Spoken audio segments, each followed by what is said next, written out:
Cinderella and the Magic Sneakers. Once upon a time, in the grand kingdom of Eldoria, there lived a girl named Cinderella. Unlike other girls who dreamed of balls and princes, Cinderella dreamed of running so fast that the wind couldn't catch her. She had heard tales of faraway lands, majestic mountains, and shimmering seas, and she longed to explore them all. But life wasn't easy. Her wicked stepmother and stepsisters, Drizella and Anastasia, made her work from sunrise to sunset. Scrubbing floors, washing dishes, and cooking meals left her exhausted. Yet, every night, when the house fell silent, Cinderella would sneak outside to the old garden path. Barefoot, she would run beneath the moonlight, her feet kissing the earth, her heart racing with freedom. She was fast, but not fast enough. Her feet bled from sharp rocks, and her worn-out slippers barely held together. Still, she never gave up. One day, an official royal messenger arrived, reading aloud a grand proclamation. Hear ye, hear ye. Prince Cedric, heir to the throne, seeks not a bride, but a champion. A royal race shall be held, and the fastest runner shall earn the title of the kingdom's royal messenger. A life of adventure, travel, and glory. Cinderella's heart leapt. This was her dream. But her stepmother laughed cruelly. You? Run in a royal race? She snatched the announcement from Cinderella's hands. You belong in this house, scrubbing floors, not out there embarrassing yourself. Drizella and Anastasia mocked her mercilessly. Maybe she'll trip and fall into the pig pen. They tore up the invitation and locked her in her room. Tears burned in Cinderella's eyes, but she refused to give up. She needed a miracle. As she wept by the fireplace, a swirl of golden light filled the room. Her fairy god athlete appeared, wearing a sleek tracksuit and holding a stopwatch. Why the long face, champ? The fairy asked, winking. Cinderella wiped her tears. I want to race, but I have no shoes, no way to enter. The fairy grinned. Lucky for you, I specialize in speed magic. With a flick of her wand, a pair of glowing silver sneakers appeared. They shimmered like moonlight and felt light as air in Cinderella's hands.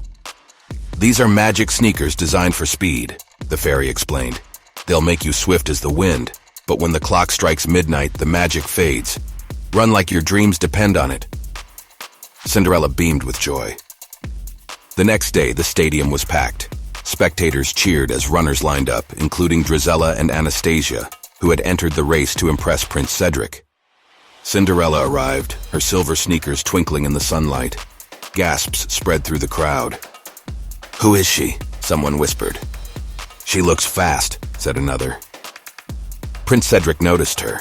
Instead of dismissing her like others had, he smiled. Let's see what you can do. The race horn blew and they were off. Cinderella flew like lightning. The wind whistled past her ears, the crowd blurred, and her heart pounded with excitement. One by one, she passed the runners. Anastasia tripped on her own gown. Drizella huffed and puffed but couldn't keep up. The finish line was so close, but then... Pong! The first chime of midnight rang through the air. Suddenly, Cinderella's magic sneakers began to flicker. With each step, their glow dimmed. No, not yet, she gasped. The second-place runner, a muscular knight, was gaining on her. The crowd roared. With one final burst of determination, Cinderella pushed off the ground, leaping forward just as her sneakers vanished. She crossed the finish line barefoot. Silence. Then thunderous applause. She had won. The prince approached, holding a golden medal. That was the most incredible race I've ever seen, he said. What is your name? Cinderella caught her breath. Cinderella.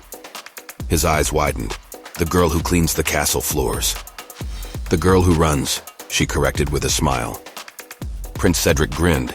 Then, Cinderella, will you be my royal messenger? You'll travel the kingdom, carrying messages and bringing hope to others. Tears of happiness filled her eyes. This was everything she had ever dreamed of.